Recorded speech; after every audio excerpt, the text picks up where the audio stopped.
Andito na naman kami. Ang dami naman yung biniling mangga. Ayan.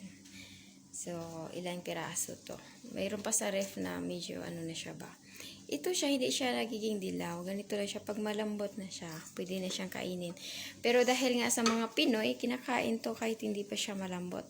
As long as na dilaw na yung loob niya. Dilaw na tong loob niya eh. Tsaka matamis na. Pero sila kasi gusto yung malambot. So, ito, talagang sabay-sabay to magiging malambot. Kaya, umpisahan ko na ngayong umaga pa. No? Kainin ko na yung iba.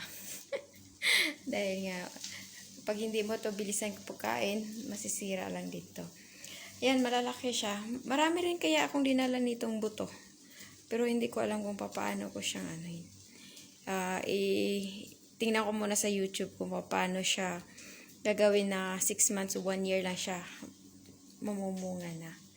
Ayan lang. Gusto nyong humingi? Papadalahan ko kayo.